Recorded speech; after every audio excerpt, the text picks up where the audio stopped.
All right, how are we doing today? All right, so my adventure for today was making a classic family favorite, a modified, simplified home recipe version of it. There was the classic recipe for our family, which is blue cheese coleslaw. And I made homemade blue cheese coleslaw. I used a whole head of cabbage. It was a smaller head because I had a lot of older leaves on the outside that peeled away, so it was a smaller head of cabbage. But I have eaten half of it today. That's probably not good for me. Alrighty, so we'll see how that goes.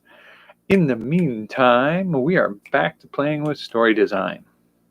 And we're on our last one for this round. So if you're new to what we're doing here, it's taking existing pop culture franchises, disassembling them, and taking those parts and using them for inspiration for a new story idea. Now, my premise for this has always been that any two creative people, given the same prompt, given the same set of material, the same building blocks, will generate entirely different stories. And so that was part of the reason why I did a series of videos earlier this year where I took at least 9 different properties, disassembled them, and came up with new ideas. So League of Extraordinary Gentlemen, Ghostbusters, Jurassic Park, Teenage Mutant Ninja Turtles, Buffy the Vampire Slayer, Stargate SG1, Terminator, Who Framed Roger Rabbit, and Blade Runner. And so I created ideas for each of these concepts, taking the idea, breaking it down into its parts and figuring out what makes it, and then giving myself those exact same building blocks and seeing what else I could come up with stories inspired by them. So we did that for each of them. A few of them we came up with multiple ideas on the first round, but I made notes of all the approaches I was taking to it. Like League of Extraordinary Gentlemen, I think I had 2. One was pop culture heroes like The Shadow and stuff like that. And one of them was the creatures from the island of Dr. Moreau. Their next generation of creatures look indistinguishable from humans, but have non-human traits. And so I did a sort of like an X-Men with them, where they're brought over to our area and trying to find a way to belong in our society while also using their abilities to benefit the people around them. So there were 2 ideas for that one, and I think there were a couple others where we had that going. I think Ghostbusters was one of them, and I can't remember how many we had multiple options for. Might have been Blade Runner had another one too. But the reason I'm not quite sure which ones turned which way was because about a month or 2 ago, the computer on which I kept all of my notes for this project wrecked its hard drive. And so when it wrecked its hard drive, I lost the files that I had made about the data. I still have the reserved videos that I could review. And after this one, I may take the chance this week to go back and pull up the ideas that I got from that.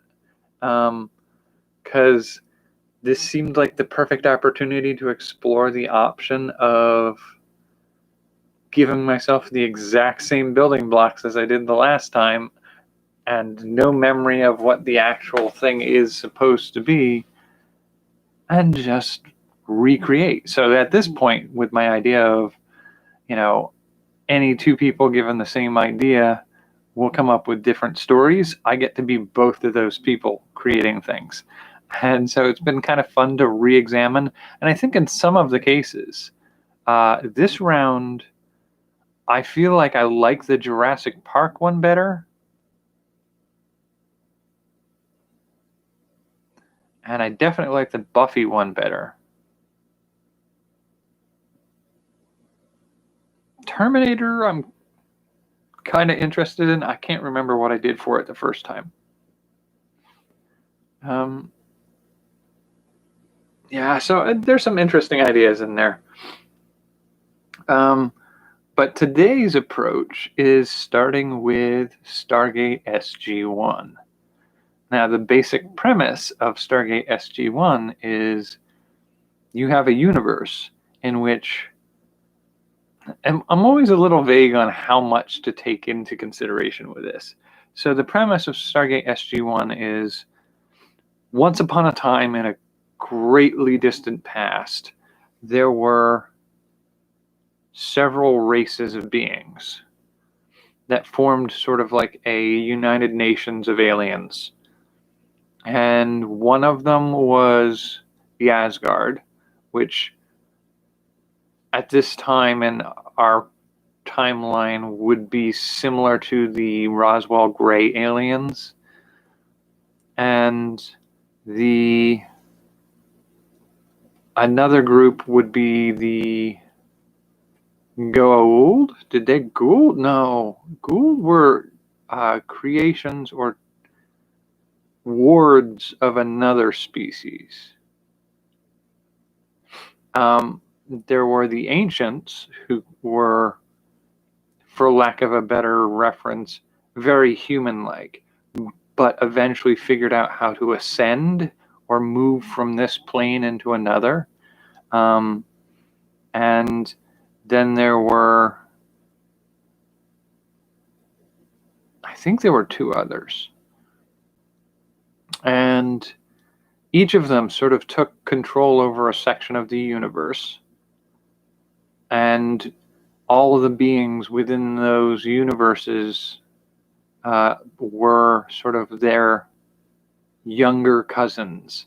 So I'm a little unclear on some of the backstory mythology behind some of this, where, like, I don't know if humans are an offshoot of the ancients who created the stargates and traveled the universe exploring and helping people and ultimately ascended to another reality, where there is another galaxy in which the same beings that became the ancients also became the Ori, which is like the malevolent ancients. So there's a little bit of, I'm not sure if humans are a part of that. I don't know if it's ancients, Ori, and humans are all part of the same family. Sort of like, I think in Underworld they had vampires, werewolves, and they're both infections that happen to, or upgrades that happen to human beings. And so a human could become an ancient, or a human could become an Ori. And I do think several characters in the course of the story learn to ascend like the ancients. But they also dabble with the idea that the Asgard used to be similar to us as well, and they've altered the course of their own evolution through technology to make it so that they couldn't ascend like the others. So they kind of tried to grant themselves a form of immortality by repeatedly regrowing themselves new bodies and downloading their brains into those new bodies. And that cloning process was imperfect, and the imperfect clones eventually led to the potential demise of the Asgard. It's an interesting, if somewhat incomplete, mythology. So I'm kind of interested in that. But the real thing that we need to think about is the thing that makes the universe happen. The things that are key to its existence is other races or other populations of intelligent being. Let's start there. They don't have to be other races. And then modern humans using advanced alien technology from the distant past to travel to other places where the human population oftentimes were subjects of the more advanced races and sort of kept as, I don't want to say pets, but they were kept at a certain level of primitive life on these other worlds. There were a few of them that were more advanced than our world, but that's sort of neither here nor there. They were kind of like a one-shot thing that appears in an episode. And then you have the big bad, who are kind of tyrant kings who are taking over the bodies of humans because they're essentially a parasite. They infect the humans. They've enslaved the humans, and you have two forms of enslavement: the peon subjects that they dominate and control, and then the Jaffa, who are altered humans who serve as incubators for the young of that alien species. So if we start with that premise, we're looking for a modern day Earth with a military organization secretly using a device with links to distant mythological contact to another world where other populations of humans exist in a different style of life, and different technological levels, and technology as legends. So the animal-headed gods of Egypt are really just Jaffa wearing a ornamental helmet that changes to take the form of that god's head. And taking that idea, we need the gates to travel to somewhere else. Now, what I'm sort of contemplating at this point is, if we're going to travel to other worlds, one of the things we can do is travel to other realities rather than other planets in the galaxy.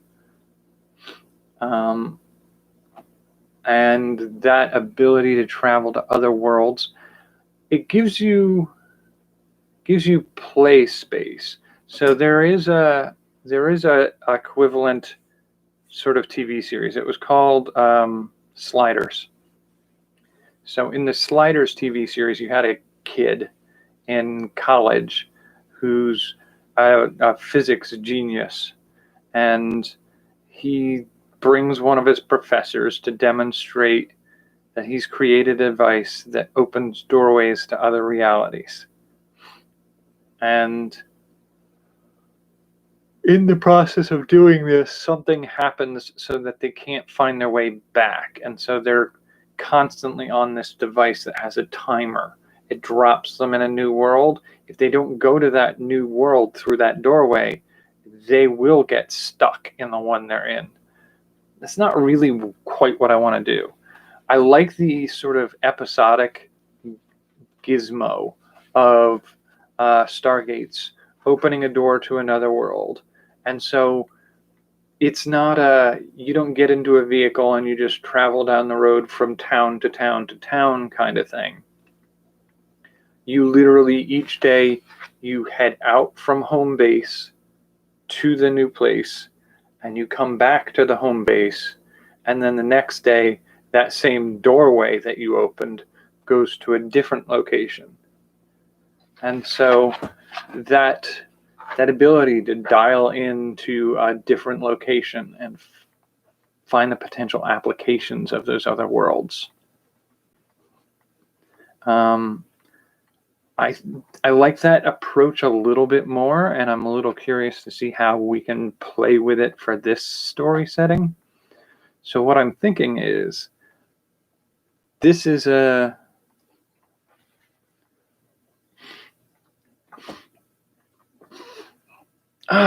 ear infection is what it is.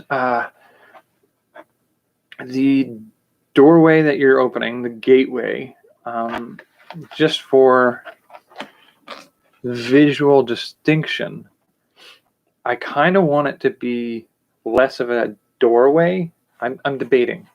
I like the idea of like thresholds that you walk through and emerge in another place. But there's also a part of me that likes the sort of,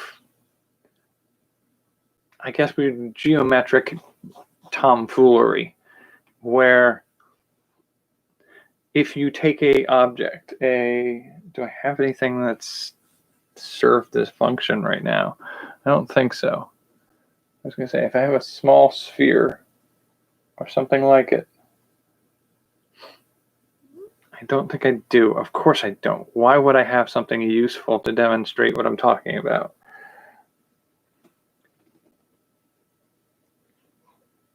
And all right, so I wanted a sphere because I want a three-dimensional object.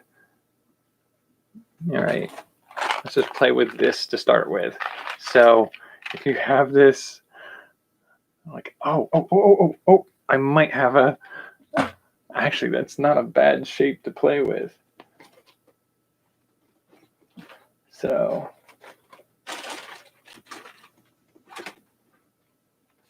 this is gonna seem stupid, but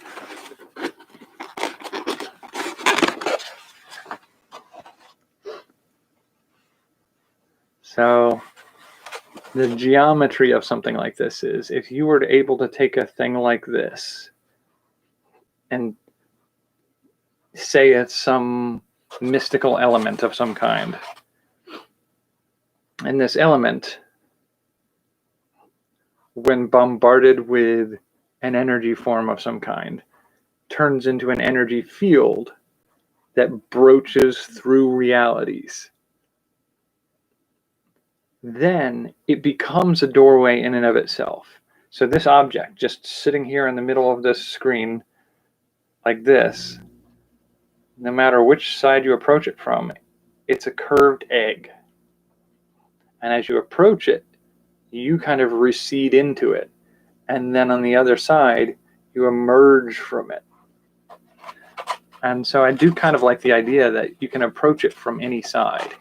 And as you approach it, you emerge from that object, sort of like the idea of walking down a hallway. You look down a hallway and the door at the end looks small. But as you get closer to that door, you walk out that door and you turn around and you look down the other way, and the door you came from looks small. And so that small object on one side, you approach it and it seems to get bigger and consume you. And then you're walking away from that into another world. And when you look back at the egg contains the world you came from.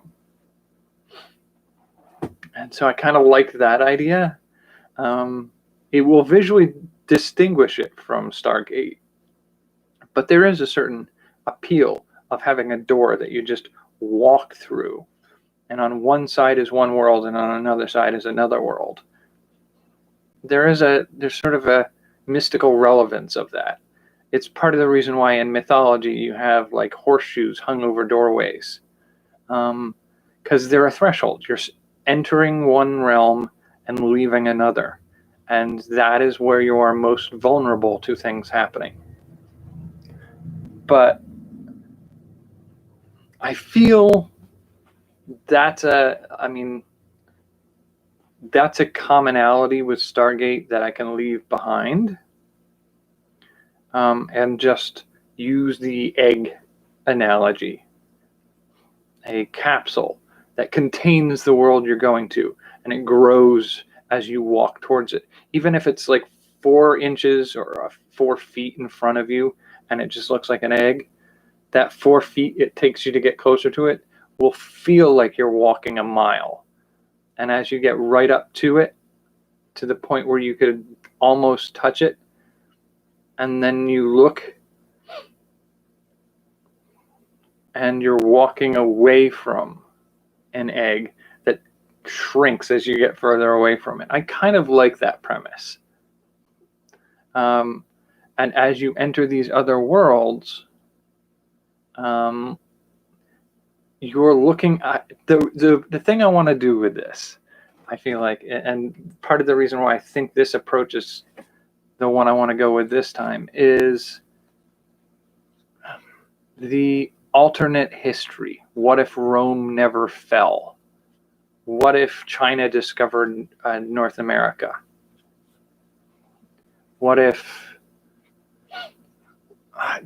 what if we lost World War II? So the Man in the High Castle would be one world, and I'm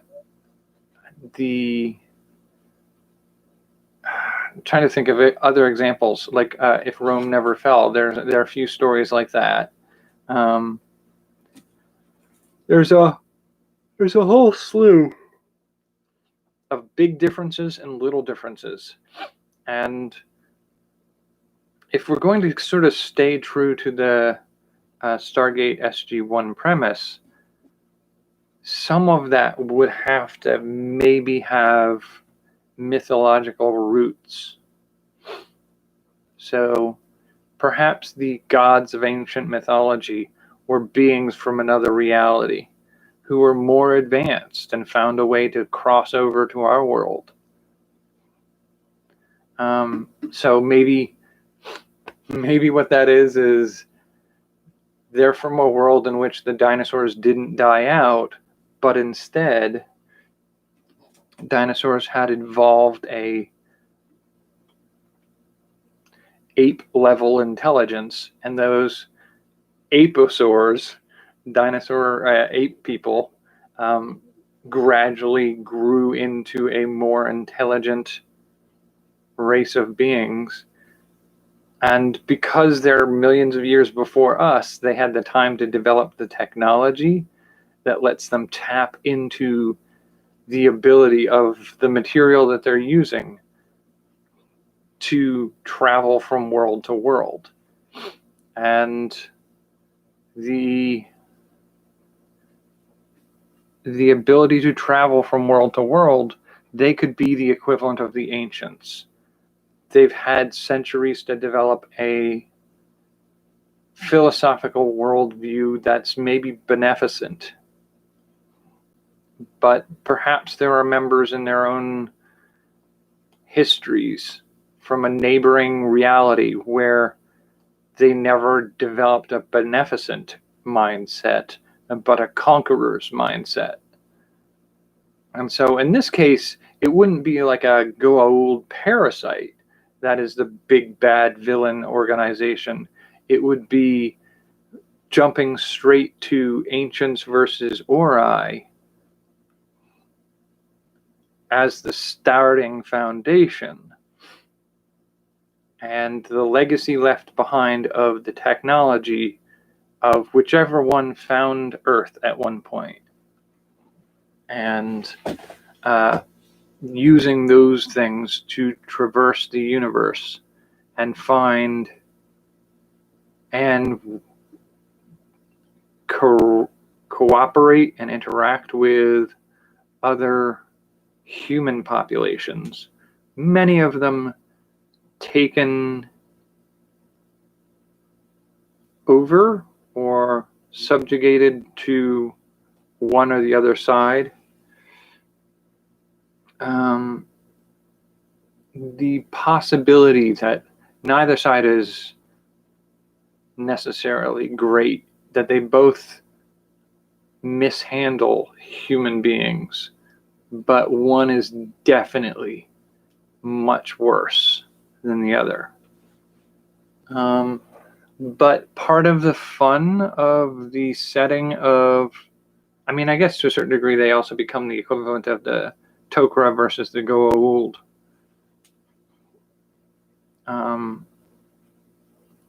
But I think one of the other things we can do is add other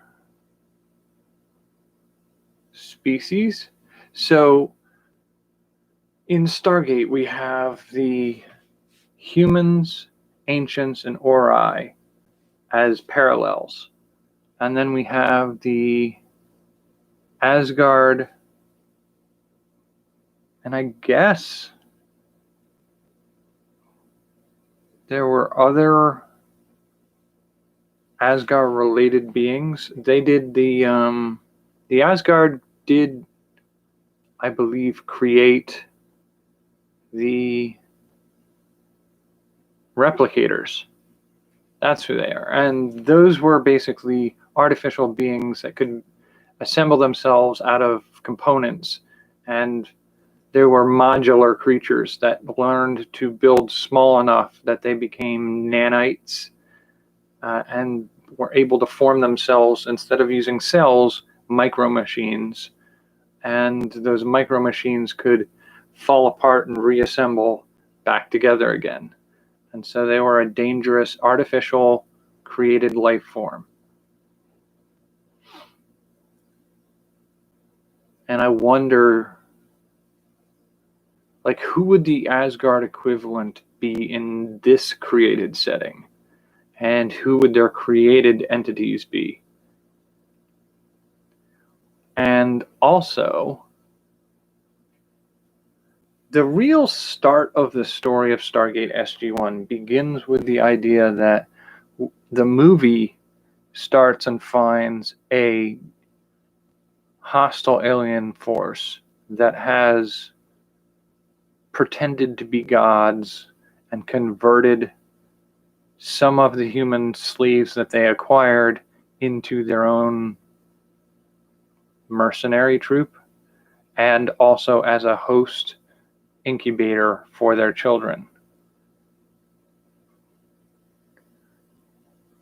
And so there is an aspect of the control and puppetry of other living beings and the subjugation through lies to earn a cult that follows you.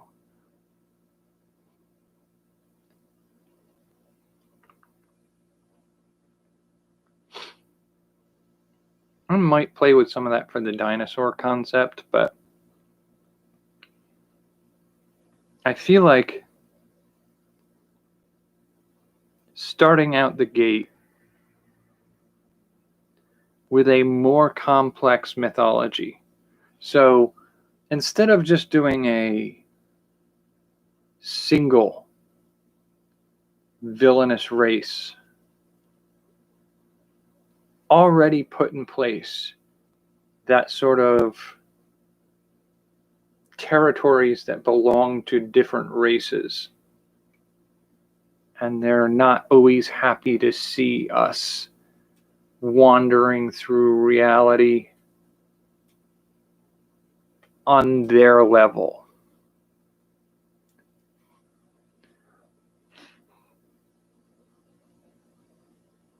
Or they could be a little suspicious about who it is we belong to. So if they're used to owning the populations of humans on their own worlds,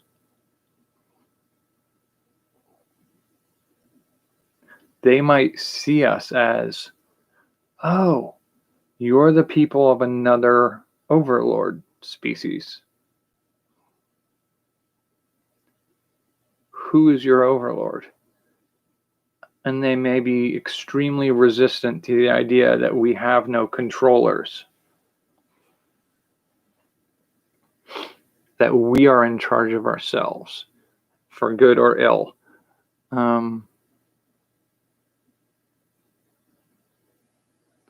So I feel like we would need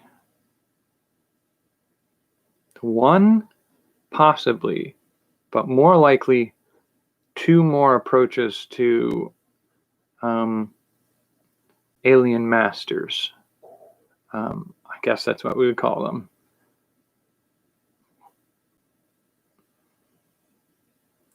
And if we're looking at alternate histories of Earth,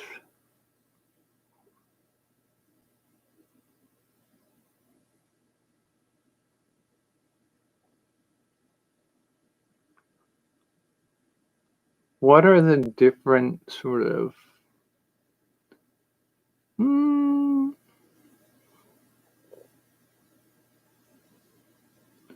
I mean, I suppose you could go the route of a parasitic entity that takes over people.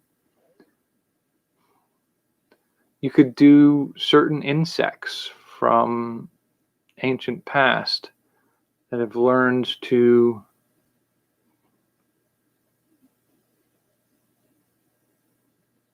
manipulate. I don't know about that.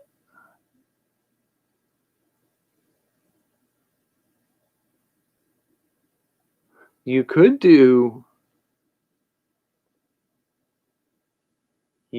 probably do a there, like The Last of Us is what's the name of that fungus? Cordyceps. Cordyceps fungus is something from The Last of Us that implants into human beings and turns them into monstrous zombies. But the cordyceps fungus is a real fungus in the real world. It just predominantly infects the brains of insects. And I feel like there's room for playing that for a little bit of that body horror fiction element. There's room for doing a cordyceps themed Goa'uld. So in their world, they were infecting insects, and through the bite or the burrowing under the skin of certain insects, they are able to infect other hosts.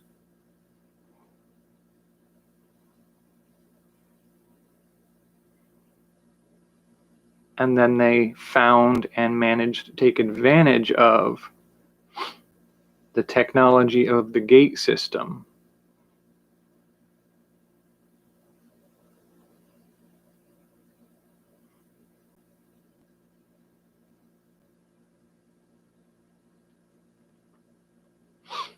And the gate system they've used to conquer and enslave populations of human beings. They don't so much need the Jaffa type characters to take over, to convert into their cult.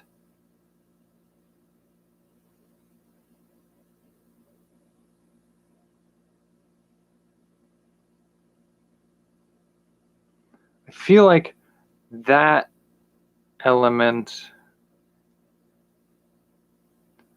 could be the third race.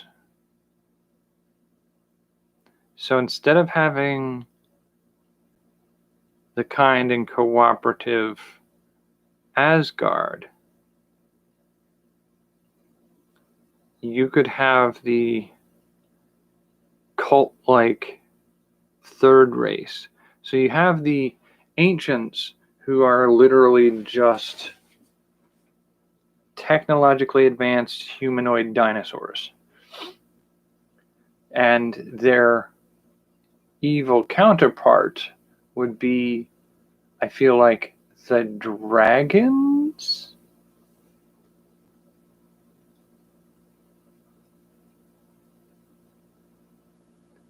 I wonder if potentially we could have the dragon version of the dinosaurs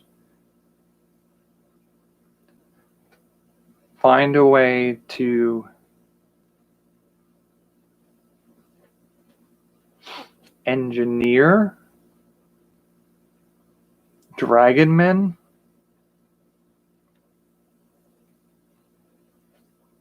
to be their cult.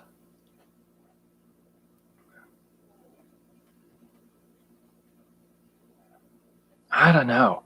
I have to play with that a little bit. I got to find the right balance to make it feel right. But so we'd have the dinos, the dragons, as the Tok'ra Goa'uld version. I can see the dragon cult being a thing.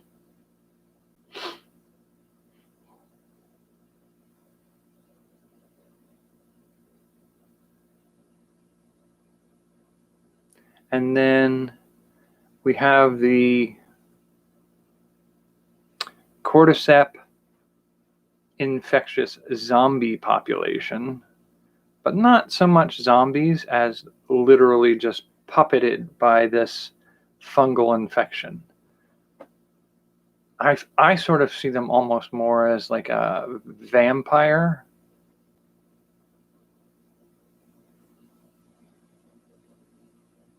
And then a third population that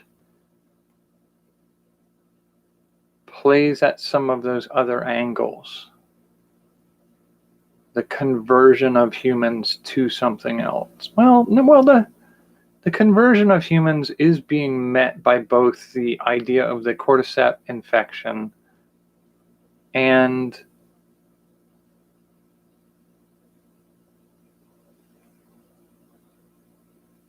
potentially the dragon cult. Although I feel like the dragon cult would benefit more from sort of like a augmentation through injections of chemistry derived from some portion of the dragon folk.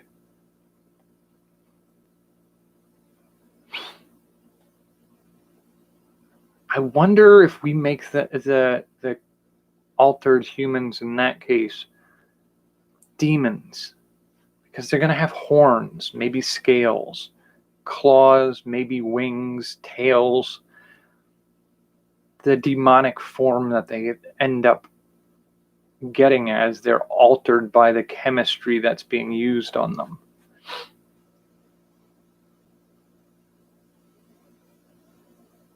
I think that's possible. So the dragon cult with their demon overlords enslaving and controlling the population, and the beneficent, philosophical, monkish dinosaur people.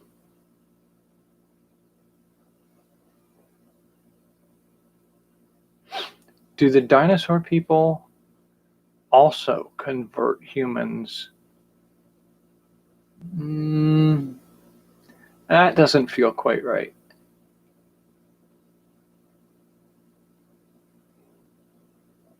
But you could see them potentially working with them in such a way to bestow on them the philosophies that have allowed them to advance further.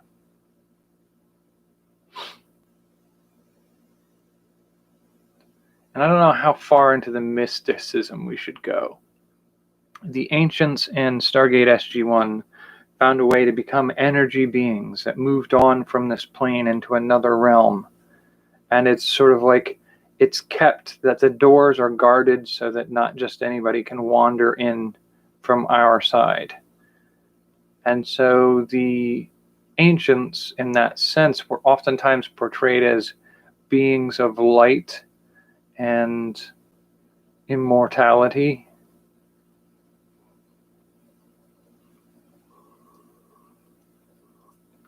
But humans could take up those same paths and go with them. But they didn't need to be converted to ancients.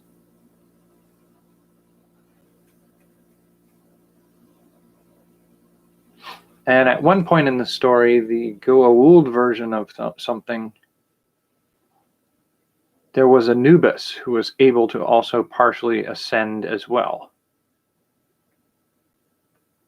He was a Goa'uld that managed to partially ascend.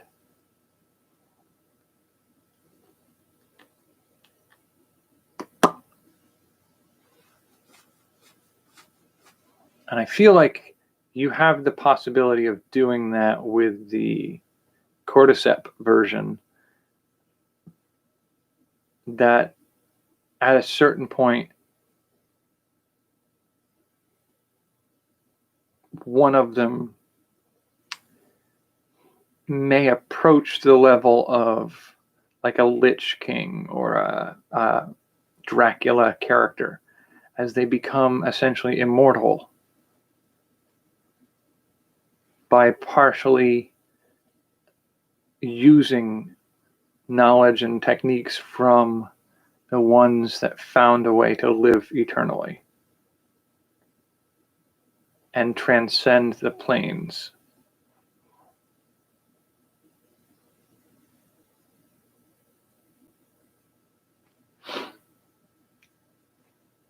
So we're essentially just building these other worlds. We're just stacking them as alternate histories rather than other planets. Still got to figure out the third race.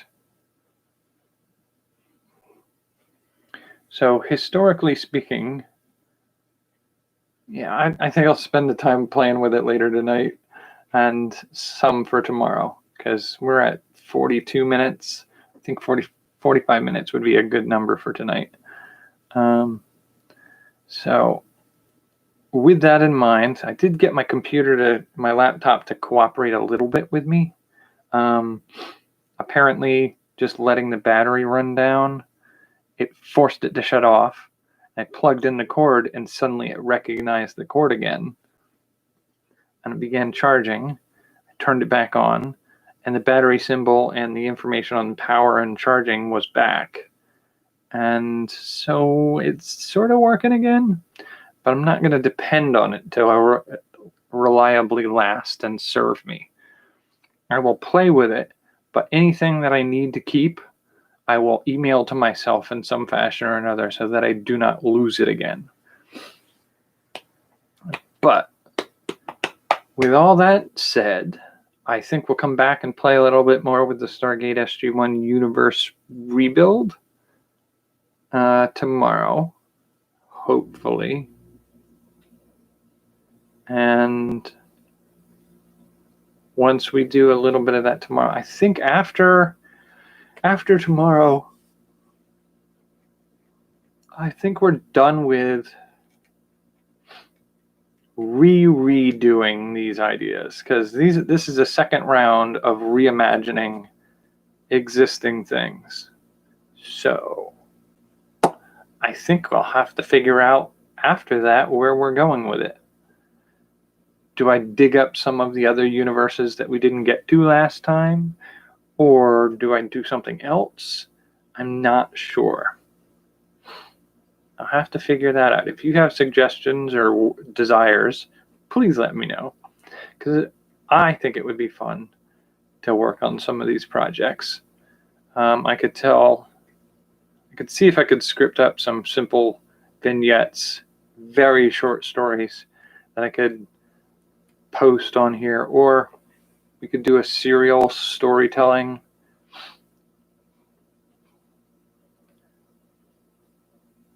I don't know. We'll think about it. But for now, thanks for joining me for tonight. Hopefully things are good where you are. And until tomorrow, take care and have a good night.